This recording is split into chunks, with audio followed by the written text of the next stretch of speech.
नमस्कार दोस्तों, मैं हूं परविंदर। दोस्तों, विधानसभा का सत्र चल रहा है और विधानसभा सत्र का आज दूसरा दिन है।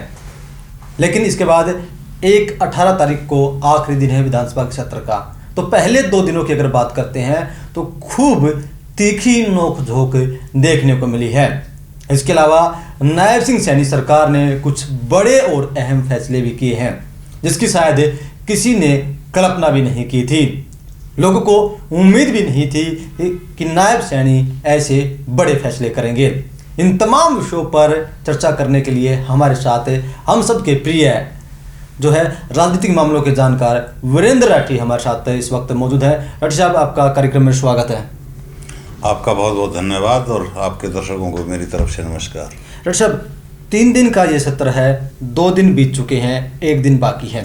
पहले दिन राष्ट्रपति का माफ़ कीजिएगा, राज्यपाल का अभिभाषण हुआ। कई बड़े फैसले जो हैं वो किए गए हैं, जैसे 9,000 रुपये जो सीटी पास करके युवा आए हैं, एससी का वर्गीकरण का फैसला लागू कर दिया गया। आप कैसे देखते हैं इन चीज़ों को? जिस प्रकार से नेट की परीक्षा होती है और उसमें एक बात होती है JRF, तो जो बच्चे टॉप मेरिट में आते हैं उनको JRF में उनका जिसका एग्ज़ाम क्लियर हो जाता है तो 35,000 समथिंग रुपये UGC उसको 5 साल के लिए देती है। अगर वो बच्चा PhD करना चाह रहा है तो यूनिवर्सिटी के अंदर JRF का एक अलग कोटा भी है और उसको एंट्रेंस टेस्ट देने की ज़रूरत नहीं होती जो नेट क्वालिफाई है। अगर वो टेस्ट भी देना चाहे तो यह आकलन होता है कि उसके रिटन टेस्ट में नंबर ज़्यादा आए हैं, अगर उसका वहाँ एडमिशन हो रहा है तो वहाँ उसको सीट मिलती है। अगर नेट कोटे से और JRF कोटे में उसका नंबर पड़ रहा है तो उसको वहाँ मिल जाती है। तो एक बहुत बड़ा फ़ायदा स्टूडेंट्स को उसका मिलता है। उसी प्रकार की पहल एक हरियाणा सरकार ने शुरुआत की है कि CET केवल एक बार हरियाणा प्रदेश के अंदर हुआ है, दूसरी बार सरकार कह रही है कि हम दिसंबर के अंदर CET लेंगे। बेरोज़गारों को एक आश्वासन देना कि 1 साल तक अगर हम आपको रोज़गार नहीं दे पाए तो अगले 2 साल तक आपको 9,000 रुपये माहवार मिलेंगे।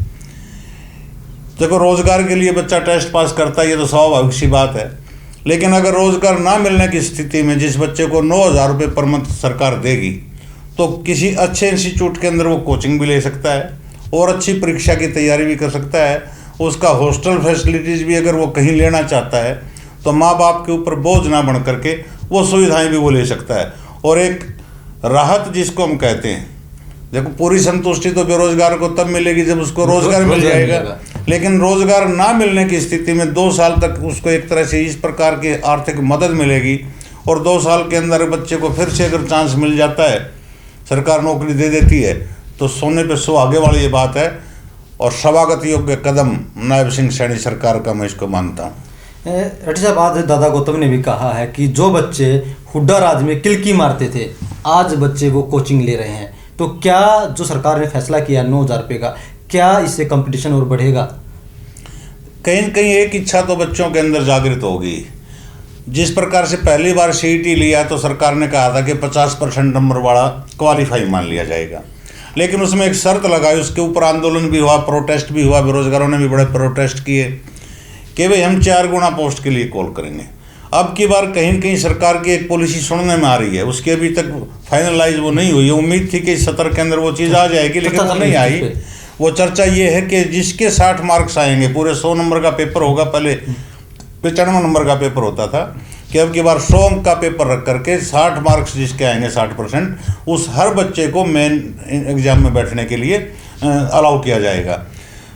जो बच्चा आज केवल क्वालिफाई के लिए दौड़ धूप कर रहा था, अब उस बच्चे की कम से कम इतनी जिज्ञासा तो बढ़ेगी कि मैं पहले 60 अंक ला करके जो मेन एग्ज़ाम के लिए मैं क्लियर करूं, और फिर मेन एग्ज़ाम के ऊपर भी बच्चा फोकस करेगा कि अगर मेरिट बेस पे तुम यहाँ आ जाओगे तो रोज़गार मिल जाएगा। बाई चांस अगर 19-20 का अंतर देखो रह जाता है, इतना कड़ा कंपटीशन है, 0.1 की भी वैल्यू है, 0.1% की भी, और बच्चे जोर लगाएंगे, निश्चित रूप से एक हेल्दी प्रतिस्पर्धा जिसको हम कह सकते हैं कि वो बढ़ेगी।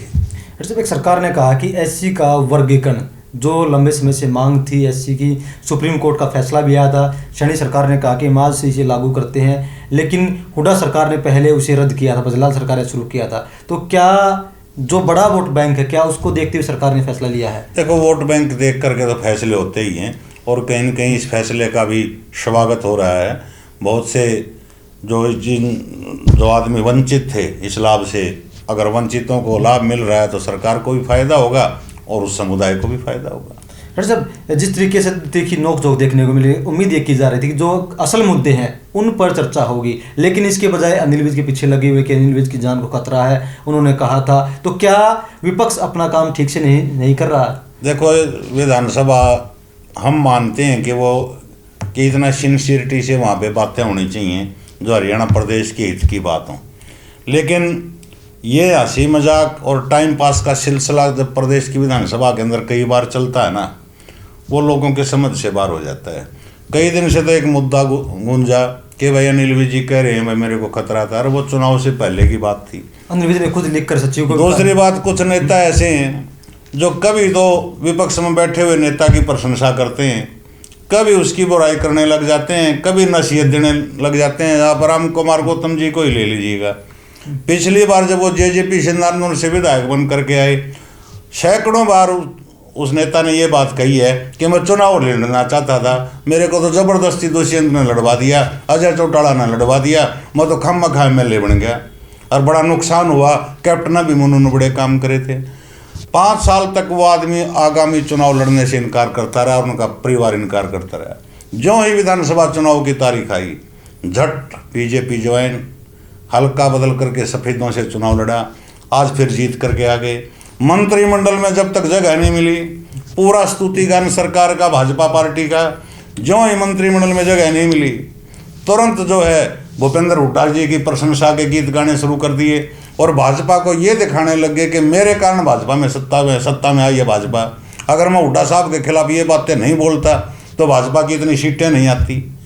आज विधानसभा में फिर हुड्डा साहब के खिलाफ, और हुड्डा साहब ने खड़े होकर के आज उनको कहा कि ये जो मेरे बारे में कहते हैं इनको कहने दो, हो सकता है 1 घंटे बाद फिर मेरे से माफ़ी मांग लें। तो इस प्रकार के जो ये बातें चलती हैं, तो जनता कहीं न कहीं इन नेताओं के अपनी साख जनता की नज़रों में मानता हूँ कि वो गिरती है, बढ़ती नहीं है। जहाँ तक किलकी मारने की आप बात कर रहे हो कि दादा को तुमने कही, ये पहले भी कहा करते थे।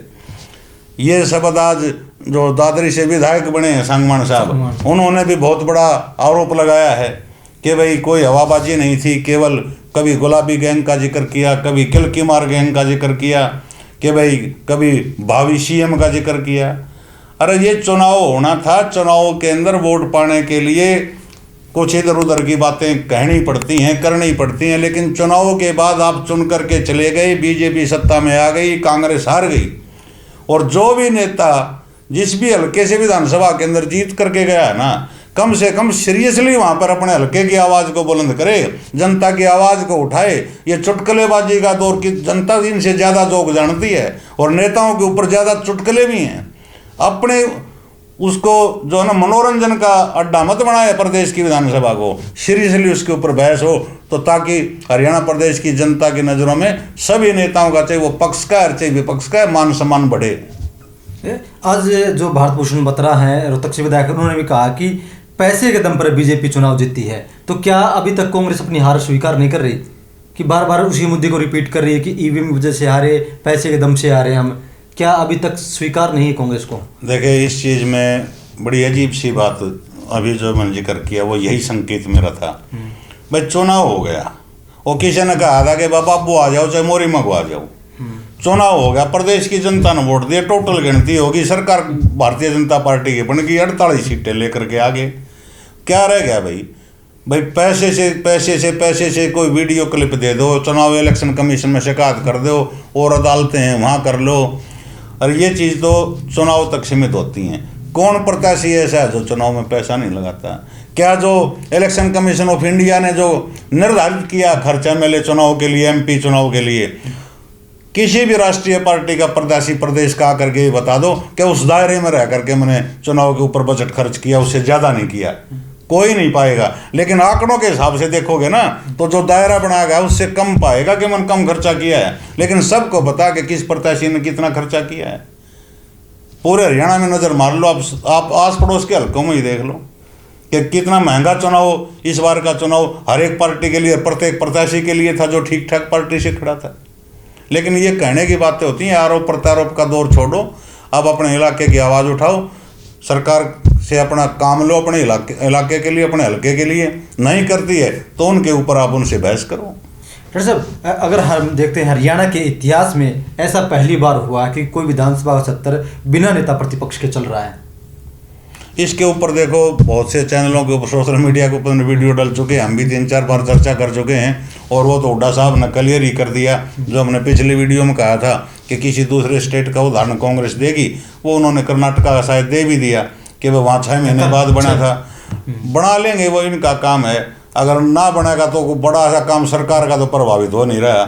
लेकिन अगर विपक्ष का नेता चुन लिया जाए तो कहीं न कहीं संगठन प्रदेश के अंदर इतने होते हैं, चाहे वो मजदूर संगठन है, किसान संगठन है, चाहे वो कर्मचारियों के हैं, चाहे वो बेरोजगारों के हैं, तो एक ठैया आदमी को मिल जाता है संगठनों को कि उनकी बात अगर सरकार नहीं सुनती है तो विपक्ष के नेता से जा करके वो मुलाकात करके कह सकते हैं कि हमारी समस्या का उठाओ।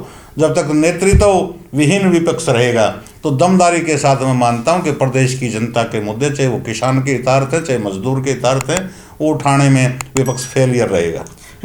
आज प्रदेश के अंदर सबसे बड़ा मुद्दा बना हुआ किसानों का, वो भी डीएपी खाद को लेकर। लेकिन अभी तक विपक्ष, पहले ये था कि इस पर घमासान देखने को मिलेगा, लेकिन विपक्ष अभी तक उलझा हुआ है। तो क्या नुकसान किसानों को हो रहा है? विपक्ष उनकी आवाज़ को नहीं उठा रहा, क्योंकि सरकार तो कह रही है कि हमारे पास पर्याप्त मात्रा में खाद है। देखिए, सरकार तो ये दावे करती है, लेकिन खाद की समस्या तो है और बीज की भी समस्या है। पहले भी हम एक वीडियो के अंदर ये चर्चा कर चुके हैं कि सरकार को इस तरफ ध्यान देना चाहिए। ये काम हमसे ज़्यादा और जनता से ज़्यादा विपक्ष ने उठाना चाहिए, लेकिन बहुत ही कम आवाज़ जो बुलंदी से उठनी चाहिए थी, उस प्रकार की आवाज़ इस मुद्दे के ऊपर विधानसभा के अंदर नहीं उठी। ये विपक्ष की कमजोरी है, जनता की कमजोरी नहीं है। तो क्या हम ये जानना चाह रहे हैं कि जब अगर नेता प्रतिपक्ष होता तो किसान की आवाज़ को बुलंदी के साथ उठाते, जो लोग हैं उनकी आवाज़ को बुलंदी के साथ उठाते। अब भूपेंद्र सिंह हुड्डा, अशोक अरोड़ा और गीता भुक्कल, ये 3 किरदार ऐसे निकल कर सामने आ रहे हैं जो लगातार सरकार पर हमलावर हैं विधानसभा के अंदर। तो क्या इन्हीं में से कोई एक नेता प्रतिपक्ष बनने जा रहा है? देखो, तीनों सीनियर लीडर हैं। चौधरी भूपेंद्र सिंह हुड्डा जी का कद तो प्रदेश की राजनीति में बहुत ऊंचा है, इसमें कोई दो राय नहीं। 2 बार के चीफ मिनिस्टर हैं, पूर्व में प्रदेश अध्यक्ष रहे हैं, विधानसभा में भी विपक्ष के नेता भी रहे हैं। अशोक अरोड़ा जी के पास भी बड़े ओहदे रहे हैं। मैडम गीता भुक्कल जी जिस प्रकार से 5वीं बार विधायक बन करके आई हैं और कांग्रेस पार्टी के हाईकमान की नज़रों में भी उनकी ठीक ठाक इमेज है। जिस प्रकार से मैनिफेस्टो कमेटी की वो अध्यक्ष थी, उन्होंने ही घोषणा पत्र प्रदेश का तैयार किया था, एक छवि उनकी भी है। तो स्वाभाविक सी बात है, ये 3 आदमी हैं, इनमें से किसी का भी हाईकमान फैसला कर सकता है और वो सबको मान्य होगा। सब जिस तरीके से एक मुद्दा बार बार उठ रहा है, अखबारों में, सोशल मीडिया पर छाया हुआ है कि अनिल विज को लेकर, उस पर भी हुड्डा हो, रघुवीर कादियान हो, गीता भुक्कल, तमाम नेता जो है खुलकर बोल रहे हैं। और आज अनिल विज ने भी कह दिया है कि भाई मेरी जान को जो जोखिम था, मैंने लिखित में इसकी शिकायत जो सचिव को दी थी, उसकी जांच होगी, वे करेंगे। तो बार बार विपक्ष इस पर हल्ला शोर शराबा क्यों कर रहा है? क्या ये एक प्लांटेड है? देखो, विपक्ष तो एक चीज़ के लिए तो इस बात को उठाएगी कि सरकार के अंदर बैठा हुआ मंत्री इस प्रकार के बयान दे रहा है, और वो मंत्री बनने के बाद इस प्रकार के बयान नहीं आए हैं। थोड़ा सा ये देखना चाहिए, वो पहले के बयान हैं कि भाई ये है वो है, इस प्रकार की बातें थी, अधिकारी मेरे साथ ये चाह रहे थे। तो कहीं न कहीं उनका मन मुटाव था, इलेक्शन दौरान की घटनाओं का उन्होंने जिक्र किया है, ना कि बाद में ये कहा कि काउंटिंग होने के बाद और चुनाव के बाद के मेरे साथ कोई हादसा हुआ या कहीं मेरा विरोध था। वो पहले की घटनाएँ बता रहे हैं। और चुनाव के दौरान जो आचार संहिता लग जाती है तो उस समय उसके मन में जो शंका थी वो बता दी। आज तो सरकार भी उनकी है, सरदार भी उनका है, भाई नायक भी वो हैं, महानायक भी वो हैं, और खुद गब्बर की छवि रखते हैं, दमदार मंत्री माने जाते हैं। तो इस चीज़ का फैसला तो मेरे हिसाब में वो पार्टी के अपने शीर्ष नेतृत्व से बात करके जो इंक्वायरी जिस अफसर की करवानी हो शायद अपने आप ही करवा लेंगे। तो ये मतलब इसका कि विपक्ष बेवजह को तूल दे रहा है। देखो, विपक्ष का तो प्रयास होता है कि इस प्रकार के मुद्दे उठाए जाएं कि आपकी सरकार में बैठा मंत्री सुरक्षित नहीं है। इस प्रकार के तो भाई मुद्दे उठाने का विपक्ष प्रयास तो करता है, लेकिन कारगर नहीं हो पा रहा वो मुद्दा। तो चलिए दोस्तों, कहीं ना कहीं बात साफ है, नायब सैनी सरकार ने आज एक चीज़ की मैं बताना चाहूँगा, हमारी याद रह गई थी। आज दिल्ली सरकार ने, जो आम आदमी की पार्टी की सरकार दिल्ली के अंदर है, उसने भी हरियाणा प्रदेश के झज्जर जिले को आज बड़ा तोहफा दिया। 6 बसें दिल्ली से चलेंगी नजफगढ़ मेट्रो स्टेशन से, जो झज्जर के बस स्टैंड तक आएंगी। हर बस दिन में 2-2 चक्कर लगाएगी। तो पहले समस्या ये थी, वो आती थी ढासा बॉर्डर तक, और अब उन बसों का जो कर दिया है रूट, वो झज्जर बस स्टैंड से चलेंगी।